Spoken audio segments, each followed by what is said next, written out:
YouTube,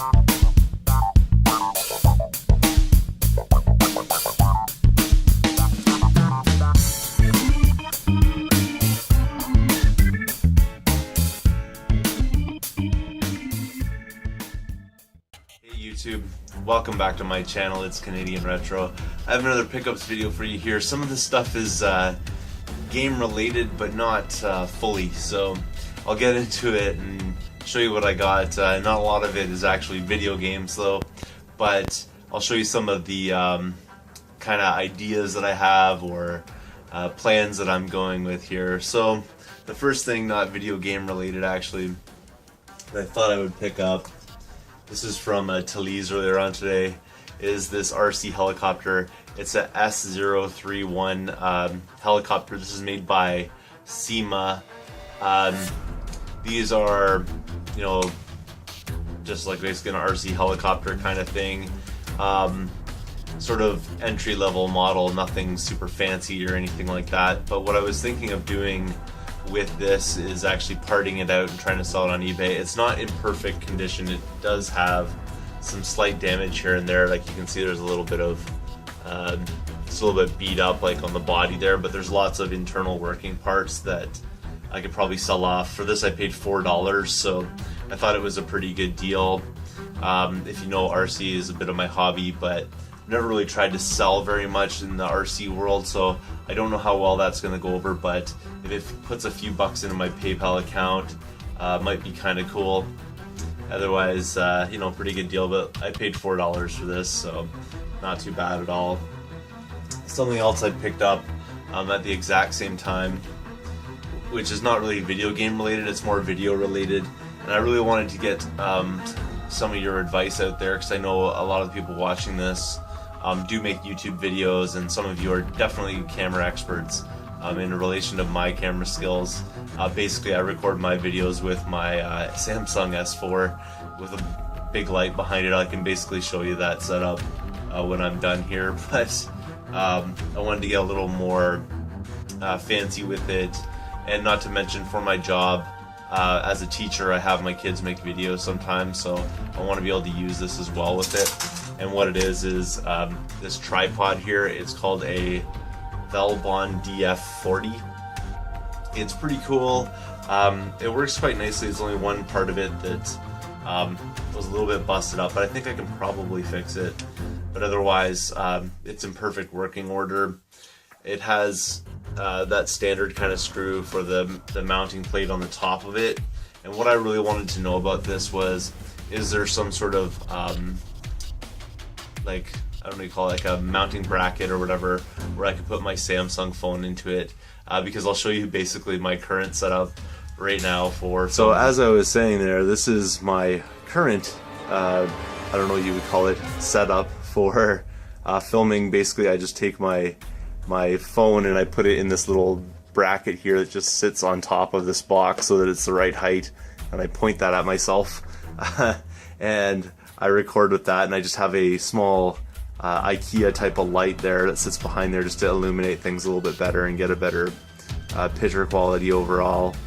But basically that's my current setup, so I'm hoping that that tripod that I just showed you will do a better job of that. Right, so essentially that's the way that I film most of my videos. It's not exactly the world's greatest setup or anything like that. I'd really like to implement that tripod into my filming and stuff like that, and I think that I'll be able to use it for other purposes as well. But for that tripod there, I paid $8, so $7.99. So I thought for $7.99 it's not a bad deal at all. One of the next things that I picked up, and this was from a Value Village, this actually came in a bag with this other really weird item. It was like a mirror with frilly, fuzzy, furry things on it. It was like for little girls or something, I don't really know. I basically, what I did was when I got this item, I took the frilly thing out and I just kind of put it back in the donate pile on my way out the door. But what they had in the bag with it was this Disney Infinity disc box for putting the power discs in, which is pretty sweet. It's not in perfect condition. It does have a few minor scratches and stuff like that on the top, but my discs were in a bag, and this I think retails brand new for around 20 bucks or so. So pretty cool right there. I'll have a place to put my power discs for now. And for this I paid $2.99. So I thought that was kind of cool. I mean, I was gonna pay with the retailers for this, it's just a plastic container, but still at the same time, seeing it in a thrift shop, I thought it was kind of cool. And I also thought, you know, it's kind of interesting because Disney Infinity is not exactly something that's old at this point, so kind of interesting that someone had this and donated it already. The next oddity that I found at a Talese, and this was earlier on in the week, is I found this PlayStation 2 system here, Slim. Kind of interesting though, somebody has taken a fan and mounted it on the top, and it's pretty cool actually, because this fan is kind of neat. It lights up with different colors and things like that when you plug it in. Interestingly enough though, when you plug this in, the fan will always run if it's got power coming into it, even if the power is on standby. This fan continuously runs, so you actually have to unplug this system from the back to use it. I'm almost entirely certain that this thing has been modded in different ways, probably, if a person spent the time to put that on there, but I thought it was interesting. And for $8 I couldn't turn it down. I just really wanted to check it out. I haven't tested it to see if it actually plays games or anything like that yet, but just with that fan mod on it, I thought that was like pretty super cool. So someone spent a little bit of time putting that together, which is kind of neat. I picked up a Brady Games SOCOM 2 US Navy SEALs strategy guide for PS2. What I'll probably do with this in the future is I will likely bundle this with the game and try to sell it off and just use this as a incentive point basically for somebody trying to buy the game, because I know the SOCOM games don't really have a whole lot of value, but maybe with this someone might find it a little more appealing. So I thought I would pick this up, and for this I paid $2, so pretty happy with that right there. The next thing that I picked up also from a Value Village was this right here, a Power Pro DS Lite battery pack with a little screwdriver. For that I paid $6, so not too bad, just a backup battery in case my DS one dies. So pretty cool right there. I'll take it out of the bag actually. It is brand new and sealed and everything like that. It's not official Nintendo stuff, it's in tech, but still pretty cool if you ever need a backup battery if mine goes down the toilet kind of thing. And I've already had one DS battery kick the bucket in the past, so pretty cool. When I saw this, I thought I would pick it up for $6. The next items that I'll show you here are a number of NES games that I got. This deal was for 20 bucks. This is also the same lad that I picked up Hyperstone Heist for the Genesis a while back in a recent video of mine, not too long ago actually, maybe like a month ago.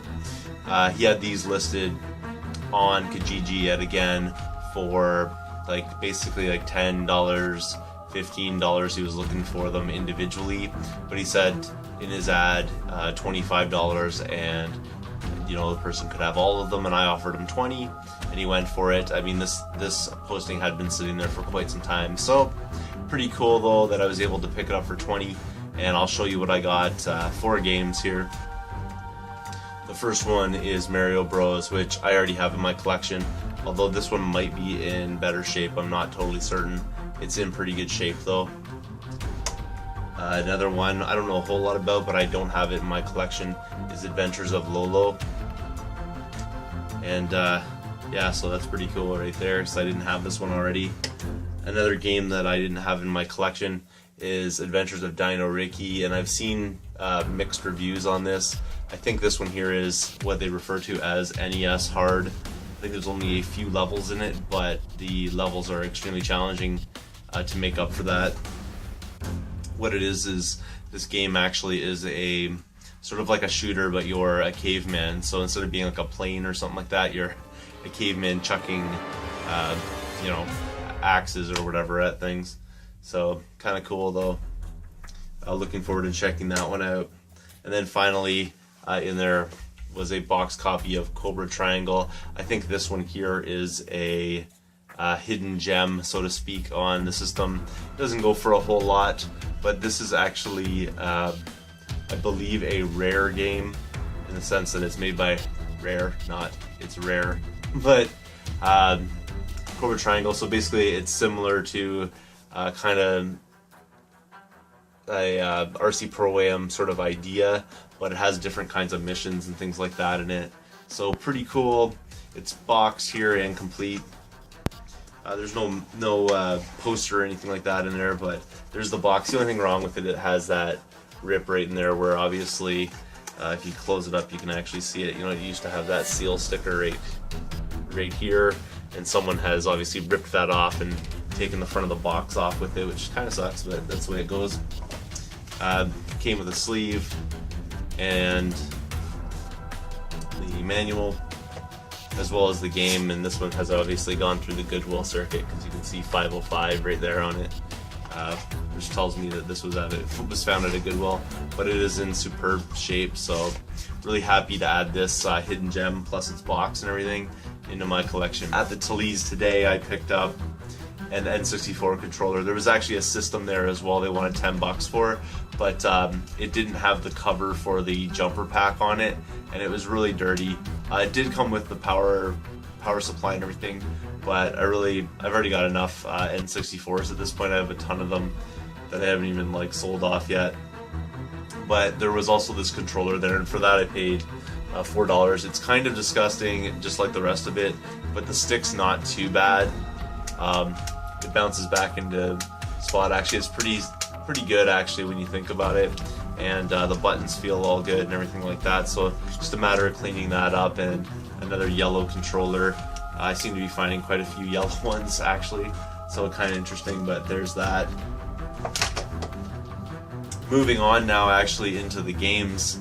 I picked up 3 games today, nothing super fancy, but it was half price day at the Goodwill, so I decided to go for it. The first one is an NES game. It's just Mario Bros. And Duck Hunt.